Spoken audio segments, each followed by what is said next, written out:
በስመ አብ ወወልድ ወመንፈስ ቅዱስ አሐዱ አምላክ አሜን።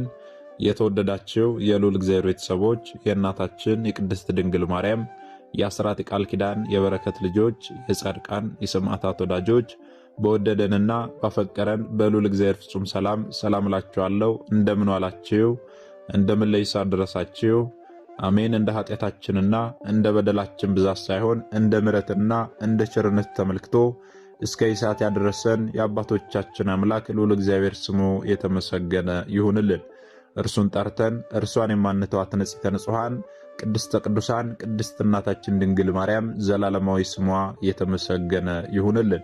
እንግዲህ እንደ እግዚአብሔር አምላካችን መልካምና በጎ ፍቃድ ዛሬ የምንማማረው ታኅሳስ 6 ቀን የእናታችን የቅድስት አርሴማን ዓመታዊ ክብረ በዓል በታላቅ ድምቀት እናከብራለን። ይህንን ክብረ በዓል ስለምንድን ነው የምናከብረው? በዚህ ዕለት ምን የተደረገበት ዕለት ስለሆነ ነው የሚለውን እንደ እግዚአብሔር አምላካችን መልካምና በጎ ፍቃድ ዛሬ አጠር አድርገን እንማማራለን። እንግዲህ የሚያስተምረን እግዚአብሔር ነው፣ የሚመክረን እግዚአብሔር ነው፣ የሚገስጸን እግዚአብሔር ነው። እርሱ በመካከላችን ተገኝቶ የጎደለውን አሟልቶ የተጣመመውን አቃንቶ በአፈ መላእክት አርሞ ያስተምረን ይመክረን ይገስጸን ዘንድ የእርሱ መልካምና በጎ ፍቃዱ ይሁንልን። የእናታችን የንጽሕተ ንጹሐን የቅድስተ ቅዱሳን የቅድስት እናታችን የድንግል ማርያም ምልጃ ተረዳይነቷ በረከቷ ሁሉ በሁላችን ላይ ይደርብን። እንግዲህ ወደ ዛሬ ትምህርታችን ስንገባ ታዲያ ታኅሳስ 6 ቀን የሰማዕቷ የቅድስት አርሴማን ዓመታዊ ክብረ በዓል በታላቅ ድምቀት እናከብራለን።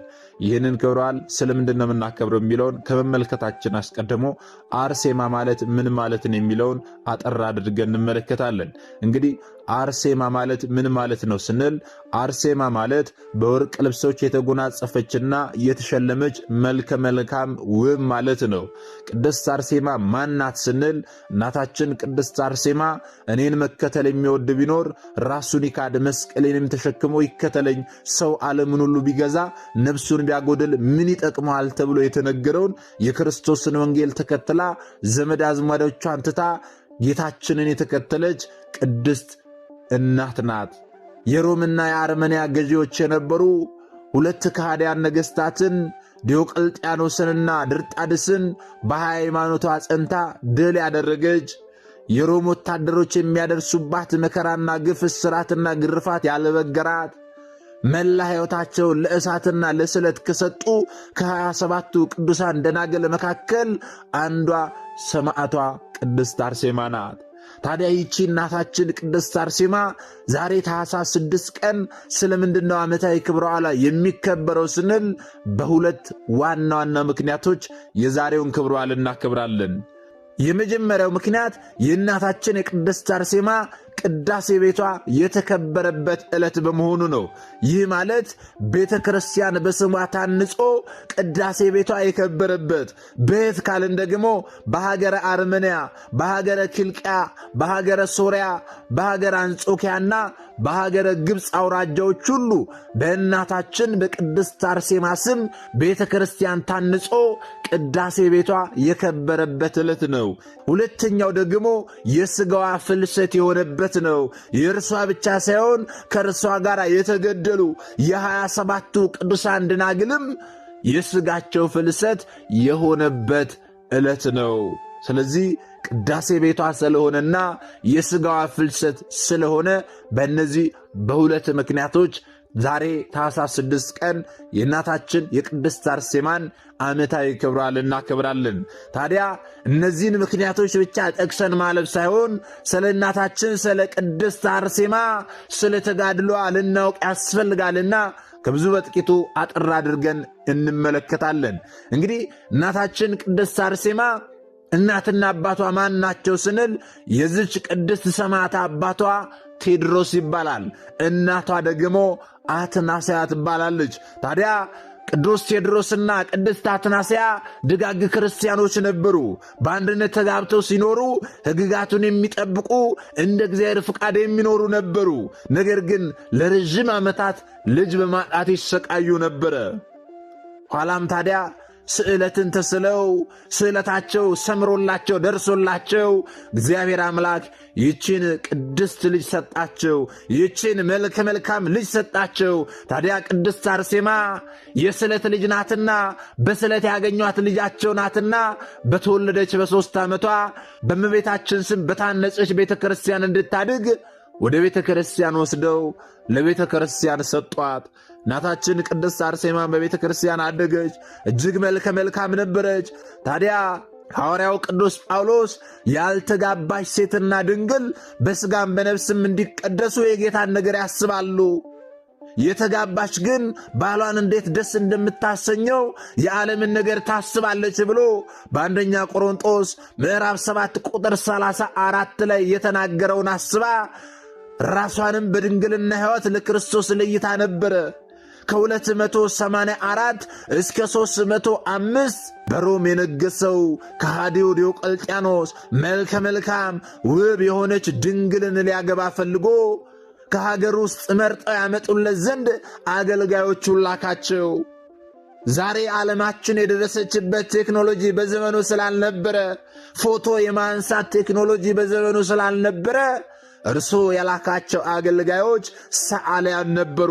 ሄደው ፈልገው ለንጉሡ ትገባዋለች ያሉትን መልከ መልካም የሆነችውን በስዕል መልክ ስለው ለንጉሡ ያመጡለት ነበረ። ያንን አይቶ እርሱ ከነርዛ ከተሳሉት መካከል መልከ መልካም ናት፣ ውብ ናት፣ ድንግል ናት ያላትን እርሷን ሊያገባ ፈልጎ መልእክተኞችን ላካቸው። እነርሱም ታዲያ በፍለጋቸው መካከል በሮሜ ሀገር ባለች ቤተ ክርስቲያን ቅድስት አርሴማን አገኟት። እርሷን ሲመለከቷት እጅጉን መልከ መልካም ናት፣ ደስ የምታሰኝ ናት። ውበቷን ተመልክተው ይችማ ለንጉሳችን ትገባለች፣ በሉ እንሳልና እናድርስለት ብለው እናታችን ቅድስት አርሴማን ስዕሏን ስለው ለንጉሡ ላኩለት፣ አደረሱለት። እርሱም ታዲያ ስዕሏን በሚመለከትበት ጊዜ እጅጉን ደስ ተሰኘ። ይችን ነው ማገባው፣ ይቺ የኔ ሚስት ናት፣ ይቺ መልከ መልካም ውብ ናት፣ ይቺ ብላቴና ድንግል የኔ ናት ብሎ እጅጉን ደስ ተሰኝቶ እንዲያመጧት በማዘዝ ወደ ሰርጉም እንዲመጡ ለመኳንንቶቹ መልእክት ላከ። ልብ በሉ ወገኖቼ፣ እናታችን ቅድስት አርሴማን ፈቃደኝነቷን አልጠየቃትም። ላገባሽ ነው ምን ትያለሽ አላላትም። ንጉሥ ስለሆነ ሁሉን ነገር ማድረግ ስለሚችል ብቻ ስዕሏን ተመልክቶ መልኳ ደምግባቷ ስለሳበው ብቻ ይችን አገባታለሁ ብሎ እርሷን ወደ እርሱ እንዲያመጧት፣ መኳንንቶቹ ደግሞ ተሰብስበው ወደ እርሱ ሰርግ እንዲመጡ መልእክት ላከ። ንጉሡ ዲዮቅልጥያኖስ ሊያገባ ነውና መኳንንቶቹ ወደ እርሱ እንዲመጡ መልእክትን ላከ። ታዲያ እርሷና አብረዋት የነበሩትም ደናግላን ይህንን ነገር በሰሙ ጊዜ በማዘን ጌታችን በወንጌሉ ላይ በአንዲቱ ከተማ መከራ ቢያሳዩአችሁ ወደ ሌላኛይቱ ከተማ ሽሹ ብሎ በማቴዎስ ወንጌል ምዕራፍ 10 ቁጥር 23 ላይ እንደተናገረ ይህንን የተናገረውን ቃል አስበው ድንግልናቸውን ይጠብቅላቸው ዘንድ ወደ እግዚአብሔር በመለመን ከሮም ተነስተው በስውር የንጉሥ ድርጣድስ ግዛት ወደ ነበረችው ወደ አርመን ከተማ ሸሽተው ሄዱ። ልብ በሉ። ቅድስት አርሴማም ታዲያ ወደ አርመንያ ሀገር በገባች ጊዜ ከሃዲያኑ በክርስቶስ የባሕርይ አምላክነት የሚያምኑትን ክርስቲያኖችን መከራ ሲያጸኑባቸው ተመለከተችና እናታችን ቅድስት አርሴማ አምላካችን ክርስቶስ ስለዚህ በሰው ፊት ለሚመሰክርልኝ ሁሉ እኔ ደግሞ በሰማያት ባለው በአባቴ ፊት ይመሰክርለታለሁ፣ በሰው ፊትም የሚክደኝን ሁሉ እኔ ደግሞ በሰማያት ባለው በአባቴ ፊት እክደዋለሁ ብሎ በማቴዎስ ወንጌል ምዕራፍ 10 ቁጥር 32 ላይ የተናገረውን በማሰብ እኔ በክርስቶስ የባሕርይ አምላክነት የማምን ክርስቲያን ነኝ በማለት ፊት ለፊት ወጣ እናታችን ቅድስት አርሴማ ስለ ክርስቶስ የባሕርይ አምላክነት መሰከረች። በዚህ ጊዜ የመልኳን ደም ግባት በማየት ንጉሥ ድርጣድስም ለራሱ ስለተመኛት ንጉሥ ዲዮቅልጥያኖስም ደግሞ እኔ ላገባት የፈለግኳት ወደ አንተ ግዛት መጥታለችና ፈልጋ አፈላልገ አርሴማ የምትባል ብላቴና ድንግልን ወደ እኔ ላክልኝ ብሎ መልእክት ልኮለት ነበርና እናታችን ቅድስት አርሴማ ስለ ክርስቶስ የባሕርይ አምላክነት ፊት ለፊት ወጣ ስትመሰክር ይችን ደምግባቷ መልኳ ያማረ ብላቴና ድንግልን ይችንማ ወስጄ ለዲዮቅልጥያኖስ አልክለትም፣ ይህችንማ ለራሴ ነው ማገባት፣ መልከ መልካም ናት፣ ውብ ናት ብሎ እርሷን ከመግደል እርሷን አሳልፎ ለዲዮቅልጥያኖስ ከመስጠት ይልቅ ለራሱ ስለተመኛት ለራሱ ሊያገባት ፈለገ። በብዙ ሽንገላም ታዲያ አምልኮቷን እንድትተው ጎተጎታት። ክርስቶስን እንድትክድ በብዙ ሽንገላ ሊሸነግላት ሞከረ። ሀብት ንብረቱን ሁሉ እንደሚሰጣት ብዙ ሽንገላዎችን አቀረበላት። ነገር ግን እናታችን ቅድስት አርሴማ ሰው ዓለምን ሁሉ ቢያተርፍ ነፍሱን ካጠፋ ምን ይጠቅመዋል? የዚህ ዓለም ተድላ ደስታ ኃላፊ ጠፊ ነው። ስለዚህ ሁሉን ነገር ትቼ ክርስቶስን ልከተል ይገባል ብላ ኃላፊ ጠፊውን ሀብት ንብረትን ሁሉ ትታ መንና የወጣች እናት ናትና ያ ሁሉ ሽንገላ ቢቀርብላትም ሽንገላው እርሷን ሊያጓጓት አልቻለም። ከዚያም ታዲያ ፈርታ ትክዳለች ብለው በማሰብ ክርስቲያኖች ለአናብስት ወደሚጣሉበት አደባባይ በመውሰድ የተራቡ አናብስትን ሲለቁባቸው ነቢዩ ዳንኤል እንዳደረገ በጸሎቱ ኃይል አናብስቱ ወደ ንጉሡ ወታደሮች በመወርወር ብዙዎችን ገድለዋል። እነዚያ አናብስት እንዲገድሏቸው እንዲበሏቸው ክርስቲያኖችን ሲበሏቸው ተመልክታ እርሷ እንድትፈራ ፈርታም እንድትክድ በማሰብ በፊት ለፊቷ ይህንን ቢያደርጉ በጸሎቱ ኃይል እነዚያ አንበሶች ወታደሮቹን መልሰው ገድለዋቸው ከዚያም በኋላ ወደ እናታችን ወደ ቅድስት አርሴማ እግር ስር መጥተው የእግሯን ትቢያ ለሰዋል። ወገኖቼ ከእግሯ ስር ተንበርክከው ለእናታችን ለሰማዕቷ ለቅድስት አርሴማ ሰግደዋል። ወገኖቼ ልብ በሉ። ታዲያ ንጉሡ በዚህ ባይሆንለት በግድ ለጣዖታቱ እንድትሰግድ አሳስሮ አማልክቱ ወዳሉበት ቤተ ጣዖት ወሰዳት። በዚያ ወደ ቤተ ጣዖት ሲወስዳት በመስቀል ምልክት ብታማትብ በጣዖታቱ ላይ አድረው ሰዎችን የሚያስቱ አጋንንት እየጮሁ ሲወጡ ጣዖታቱ በሙሉ እየተሰባበሩ ወድቀዋል። ከዚያም ታዲያ በረሃብ ለመቅጣት እናታችን ቅድስት አርሴማን ወደ እስር ቤት ቢያኖሯት መልአኩ ህብስትን እንደ ኤልያስ መግቧታል። ከዚያም ንጉሡ ወዳለበት እየጎተቱ ወሰዷት። ብዙ ሞከሩ፣ በረሃብ ሊቀጧት ሞከሩ። ወደ ጣዖት ቤት አሳስረው ወሰዷት። አናብስት ለቀው ክርስቲያኖች ሲበሉ እንድትመለከትና እንድትፈራ ሊያደርጓት ሞከሩ። ሀብት ንብረትን እንደሚሰጧት፣ የመንግሥቱን እኩሌታ ሁሉ እንደሚሰጣት፣ ንግሥናንም ጭምር እንደሚሰጣት ብዙ ሽንገላዎችንም አቀረበላት። ነገር ግን ይህን ሁሉ አድርገውላት እርሷ ግን ልትቀበላቸው አልቻለችም፣ ሊሳካላቸው አልቻለም። ከዚያም ታዲያ ንጉሡ ወዳለበት እየጎተቱ ወሰዷት። ንጉሡ እጇን ይዞ ወደ እልፍኙ ሊያስገባት ከአደባባይ ተነስቶ ድንግል አርሴማን በያዛት ጊዜ ዳዊት ጎልያድን በእግዚአብሔር ኃይል እንዳሸነፈ እናታችን ቅድስት አርሴማም እለዋ ላይ ባደረው የእግዚአብሔር ኃይል በምድር ላይ ጣለችው። ልብ በሉ። ሰዎች ተሰብስበዋል። ሰዎች በተሰበሰቡበት አደባባይ ንጉሡ ብዙ ሽንገላ ብዙ መከራ አድርሶበት እንዳልሆነለት ቢያይ በግድ እጇን ይዞ ወደ እልፍኙ ሊያስገባት በግድ ሊያገባት ቢሞክር ዳዊት ጎልያድን በእግዚአብሔር ኃይል እንዳሸነፈ ቅድስት አርሴማም እላዋ ላይ ባደረው የእግዚአብሔር ኃይል ያንን ታላቅ የተባለ ንጉሥ ድርጣድስን በሰዎች ፊት በአደባባይ ላይ በምድር ላይ ጣለችው። እጁን ጠምዝዛ በመሬት ላይ ጣለችው። ያን ጊዜ በአፍረት ሆኖ እጅጉኑ ተበሳጨ።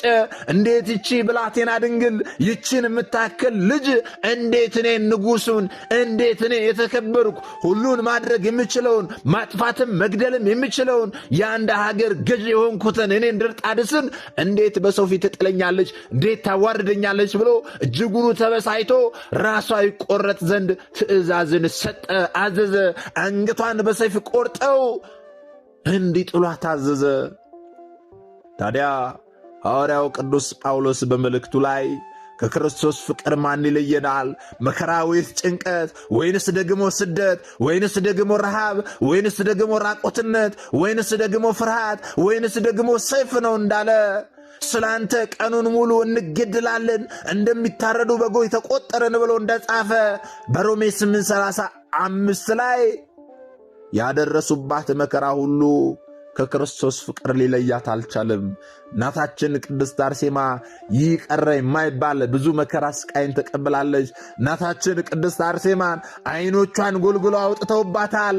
ኋላም እናታችን በቤታችን ቅድስት አርሴማ ባለችበት በዚያ እስር ቤት ዓይኖቿ ወጥተውባት ሳለ እናታችን ቅድስት ድንግል ማርያም ዓይኖቿን መልሳላታለች።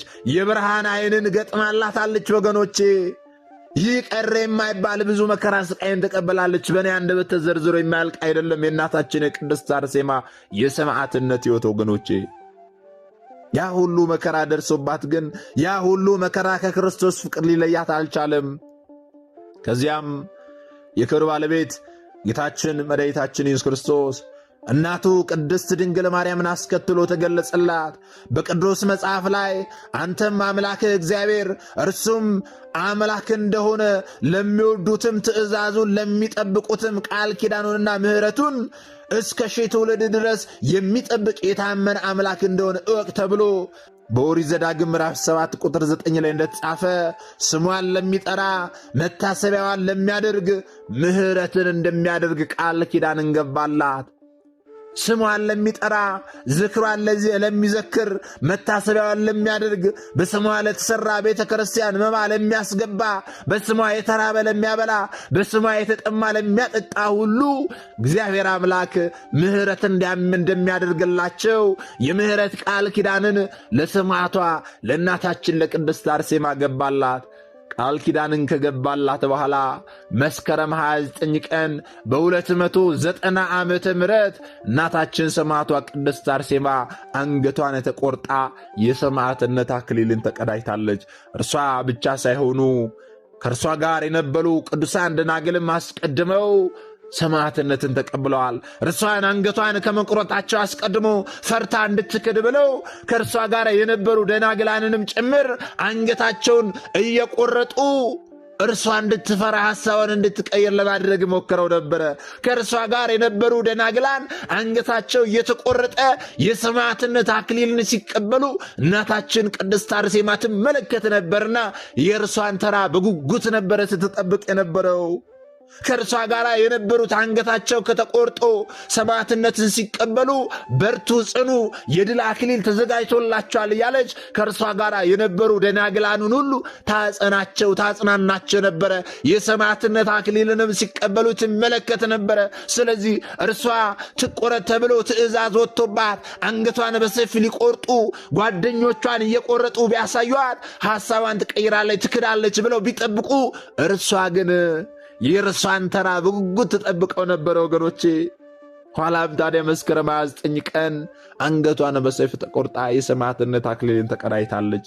ልብ በሉ ታዲያ አስቀድሞ በኢሳይያስ ላይ አድሮ በቤቴና በቅጥሬ ውስጥ ከወንዶችና ከሴቶች ይልቅ የሚበልጥ መታሰቢያና ስም እሰጣቸዋለሁ፣ የማይጠፋ የዘላለም ስም እሰጣቸዋለሁ ብሎ ኢሳይያስ 56 ቁጥር 4-5 ላይ እንደተነገረ በስሟ ቤተ ክርስቲያን ታንጾ ታኅሳስ 6 ቀን ቅዳሴ ቤቷ ተከብሯል ማለት ነው። ስለዚህ ዛሬ ታኅሳስ 6 ቀን ቅዳሴ ቤቷ የከበረበት ነው ስንል ቤተ ክርስቲያን በስሟ ታንጾ ለመጀመሪያ ጊዜ የከበረበት ዕለት ነው ማለት ነው።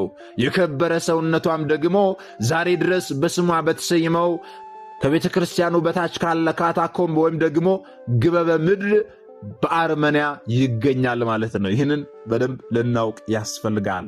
ዛሬ ታኅሳስ 6 ቀን በሁለት ምክንያት እናከብራለን ብለናል።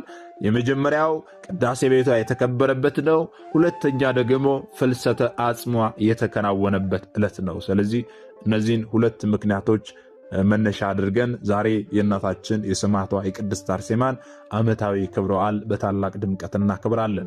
ታዲያ ይህንን ክብረ በዓል ስለምን እንደምናከብር ከብዙ በጥቂቱ ስለ እናታችን ስለ ቅድስት አርሴማም ከብዙ በጥቂቱ ይህንን ከተመለከትን እኛ የተመለከትነውን ያወቅነውን የተማርነውን ደግሞ ላልተማሩ ላላወቁት ወንድሞቻችን ልናሳውቅ ልናስተምር ያስፈልጋል። ምክንያቱም ይህ መንፈሳዊ ግዴታችን ነው። እኛ የተማርነውን አስተምረን ቢሆን እኛ ያወቅነውን አሳውቀን ቢሆን ኖሮ ማንም ሀብተ ወልድና ስመ ክርስትና ሰጥታ ማኅተብ በአንገቱ ላይ ካሰረችበት ከቅድስት ቤተ ክርስቲያን ወጥቶ ወደ ሌሎች የሃይማኖት ተቋማት ባልሄደ ባልገባ ነበረ። ነገር ግን እኛ የተማርነውን ስለማናስተምር ያወቅነውን ስለማናሳውቅ ብዙ እህቶቻችን ወንድሞቻችን እየሳቱ ነው ያሉትና የሳቱትንም ለመመለስ ያሉትንም ለማጽናት አሁን ላይ የተማርነውን ወደፊትም የምንማረውን የቤተክርስቲያናችንን አስተምሮ ልናስተምር ያስፈልጋል ማለት ነው። ይህንን እንድናደርግ ደግሞ እርሱ አምላካችን መድኃኒታችን ኢየሱስ ክርስቶስ ሁላችንንም ይርዳን፣ የሰማነውንም በዝነ ልቦናችን ያሳድርብን።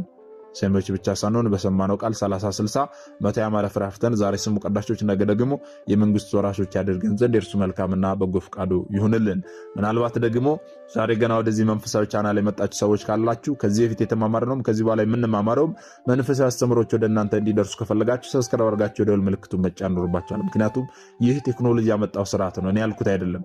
ይህንን ካደረጋችሁ ዕለት ዕለት ከዚህ የሚለቀቁ አስተምሮች ወደ እናንተ ይደርሳሉ። ይህንን ካላደረጋችሁ ደግሞ ዛሬ እንዳጋጣሚ እናስተምሮ ታች ሊሆን ይችላል፣ በቀጣይ ከዚህ የሚለቀቁ አስተምሮች ወደ እናንተ አይደርሱም ማለት ነው። ስለዚህ ወደ እናንተ እንዲደርሱ ከፈለጋችሁ ይህን ልታደርጉ ያስፈልጋል ማለት ነው። እንግዲህ መርሃ ግብራችንን ከመጨረሳችን አስቀድሞ አንድ መልእክት ወደ እናንተ አስተላልፋለሁ። ይህ መልእክት ምንድነው ካላችሁ ዘንዳ እንደሚታወቀው በዚህ መንፈሳዊ ቻናል ላይ በአመት 3 ታላላቅ የበረከት ስራዎች ይሰራሉ። እነዚህ 3 ታላላቅ የበረከት ስራዎች የማቴዎስ ወንጌል ምዕራፍ 25 ላይ የተጠቀሱ ጌታችን መድኃኒታችን ኢየሱስ ክርስቶስ ለፍርድ በሚመጣበት ጊዜ እኛን የሚጠይቀንን ጥያቄዎች ለመመለስ የተዘጋጁ ናቸው።